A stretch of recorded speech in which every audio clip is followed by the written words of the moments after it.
Hi, this is Bill, and you are on Finest Travel Beat with Angela and Bill.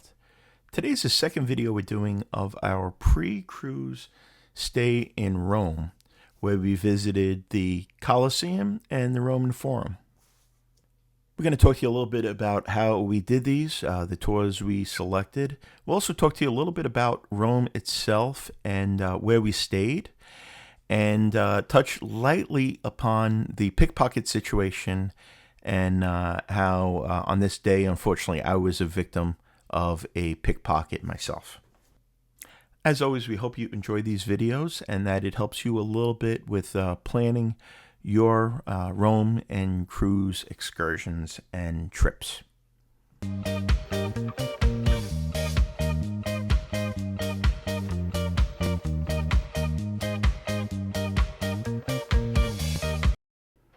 Thank you again so much for watching.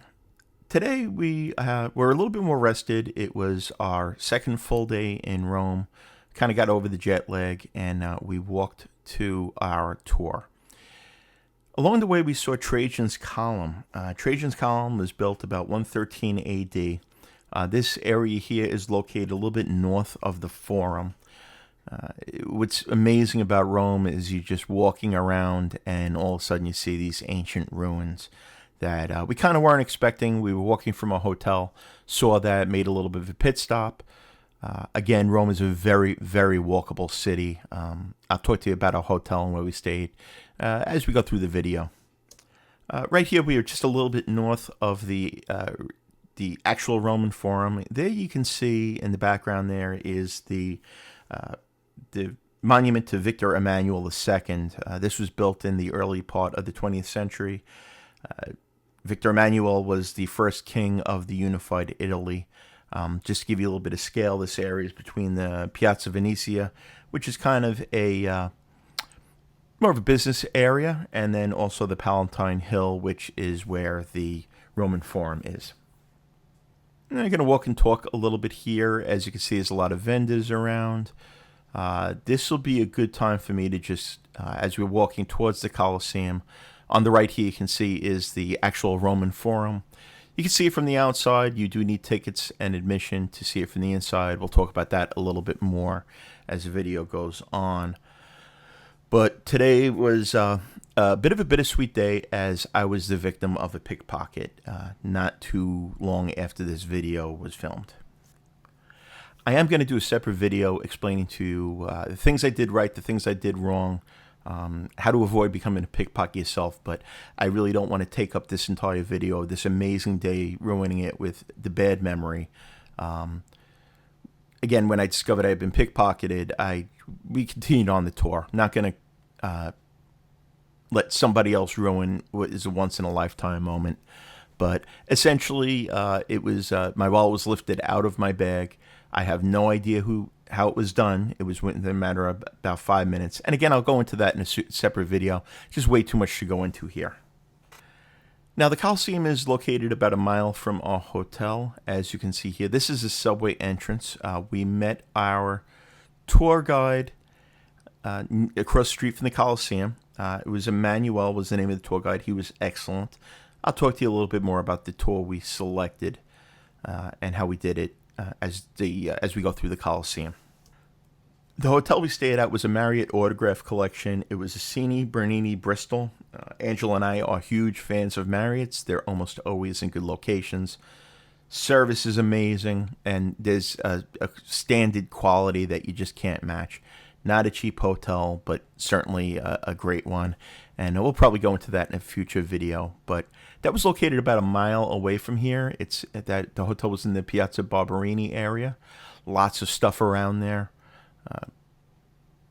Like I said, it's about a mile walk. We probably took 45 minutes because we took our time and just kind of stopped, took some pictures along the way. As you can see here, we are walking over towards the Colosseum now, which is obviously, bucket list for so many people and a must-see when you're going to Rome. I'm not going to go too much into the history of the Colosseum. For those of you that have been living under a rock your entire life, I'm sure you can recognize it from both the history books and movies like Gladiator. The history is just amazing, and it's absolutely amazing that the structure is still standing after almost 2,000 years. You're going to hear a recurring theme through all of our videos on our cruise to Rome, Greece, and Spain. And also on our videos we did last year of the British Isles. Book your tours in advance. Book them early. Book them with a reliable tour operator. Build money into your budget, and wherever possible, select a private group or a small group. Trust me, you will be very, very thankful for the money that you saved and spent on here. You're not going to get to visit the Colosseum or some of these other attractions very often, and to have the right tour guide that you can hear that really cares about what he or she is showing you is just enhances the experience more than I can recount in these videos. There are several types of tickets that you can book for the Colosseum. We selected one that included the underground area and the arena floor as well. There are tours that do not visit the underground or the arena floor, that just take you kind of into the Colosseum itself. We knew what we wanted. We knew we wanted to see the underground. You'll see that a little bit more in the video later on. That was well worth it. But these are getting harder and harder to book. The various sites are kind of trying to cut down on tour operators' ability to buy up all the tickets as soon as they go on sale. So it's become a little bit more difficult. Book your tours early, and again, pick a reliable tour operator. Now, you're going to need to have ID on you because the tickets now are issued in somebody's name, so make sure you have government ID. That was a little bit of a challenge for me, being that my government ID had been stolen, but I had some stuff on my phone, so they accepted that. Also, do not bring any large backpacks with you. There is security, obviously, you have to go through. We had a small group tour today. There were 6 people on our group. It was fascinating. Really, really nice people. Our tour guide, Emmanuel, was amazing. He was from Eyes of Rome Tours. We booked it through Project Expedition. If you're watching our videos, you see we've tried a lot of different tour operators over the years, and we've kind of settled on Project Expedition being our go-to. They really do a great job vetting their tour operators. And we've had really very few issues, and the small issues we've had, the communication is fantastic. Viator is another option. Viator is a much larger company. I find it much more difficult to deal with. And the tour operators, while they have more choices, not always as reliable as Project Expedition is. Here we are in the underground area. Now, this area, right here, what you're looking at is 4 columns. That was actually and he showed us several of these. There were quite a few of them.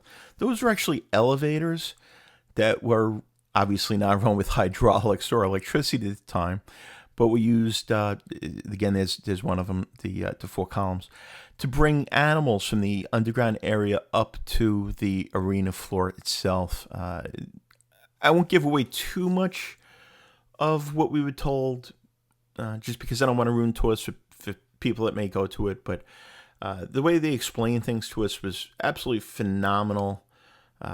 The way there was sand on the arena floor. As a matter of fact, I'll tell you a little bit later on about the term arena and where that comes from. But basically that the animals would just kind of appear out of nowhere when the gladiators were on the arena floor, which was just fascinating.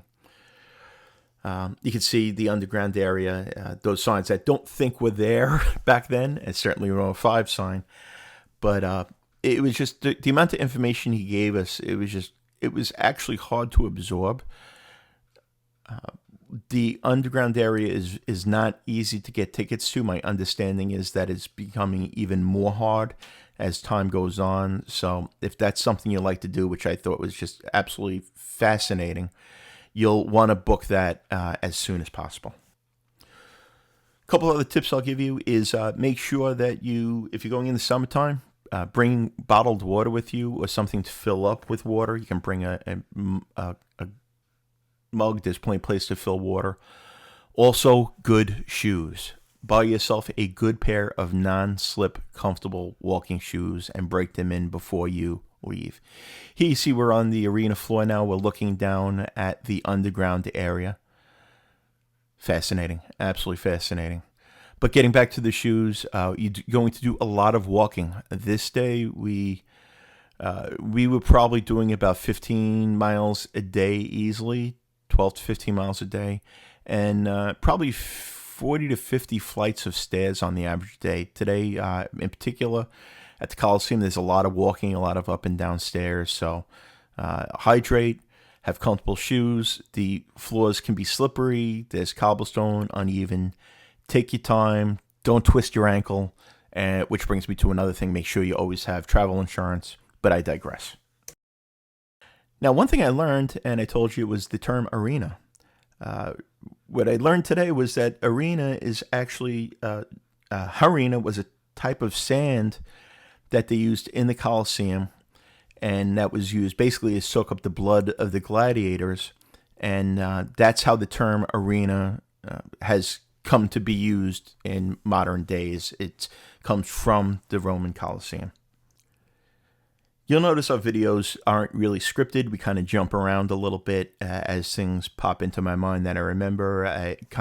I'd rather tell the story than read off a script or something from AI. But one thing that's coming to my mind right now is bathrooms. If you have the opportunity to use a bathroom, do it.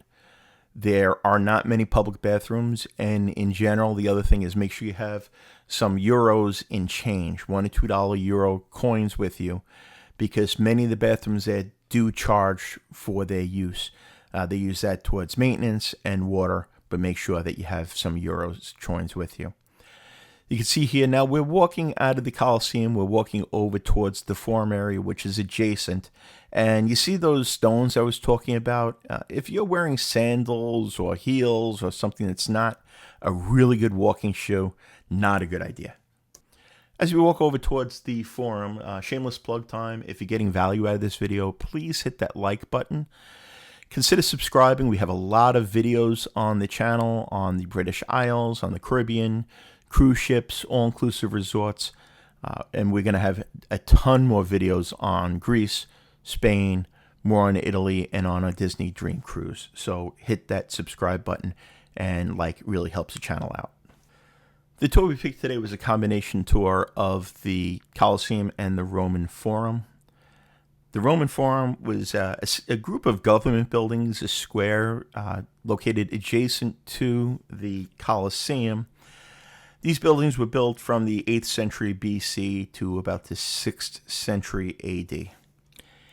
It is a separate admission to go to the Forum, but our tour included skip-the-line tickets at both. Again, skip the line is the way to go. Many of these sites, if you just kind of show up the day of, you are going to have a very long wait if you can get in at all. So again, plan in advance as far as possible. Do your research. Use a good tour operator that is reliable, is not going to cancel. There's been some nightmares that I've heard with people with canceled tours. We had one ourselves. We were supposed to go to Pompeii, and the tour operator canceled on us. The Roman Forum was really, really amazing how vast it is and how many buildings or ruins of buildings are still standing. It's a real tribute to archaeology and the building materials and the building designs that they used in Roman times, that many of these buildings, while not in their original form, are still standing in one form or another. We probably had about an hour in the Forum with our tour guide, who stopped at many of these buildings and explained them to us, explained how they were excavated, and just gave us a lot of information. If I had to do it again, I would spend definitely more time there. If we go back to Rome, I would probably do another guided tour of the Forum, only that was a little bit longer. After the tour was over, we were free to stay there and walk around and visit all the buildings on our own. Angel and I probably did that for about a half an hour. We would have stayed longer, except I was a little antsy. I had to still go to the Carabinieri to file a police report and take care of all that. But again, I'm just glad that we didn't let it ruin our day. So again, we had a great day today. It was amazing. In spite of having a hiccup or a roadblock, we did not let it stop us. We had an amazing day. Loved Rome. Loved it. It's so beautiful. Every place you go, it's just amazing ancient ruins, or it's just history. To be among it is, you can't describe it. Video can't show it. It's just absolutely phenomenal. We had a great time. As you know, we try to keep these videos on the shorter side, 15, 20 minutes if we can. We know your time is valuable. We really appreciate that you're spending a few minutes of your day watching our videos and listening to us. After this, we did walk around quite a bit. We got some dinner. As you know, restaurants, we usually don't film our food, not fans of it. And also, tastes are subjective. We probably will do a little generic video of food choice in Rome and some things you can do to that you should be aware of, basically, when dining in Rome. So again, if you're getting value of these videos, please hit that like button. Comment below if you've been to Rome, maybe things we missed, things we should know for our next time going back to Rome, things that you did differently. And if you've ever been a victim of a crime on vacation, definitely I'd love to hear that in the comments below. But again, on behalf of Angela, thank you for watching. We really appreciate it. And until next time, we'll see you on our next adventure. Bye-bye, everybody.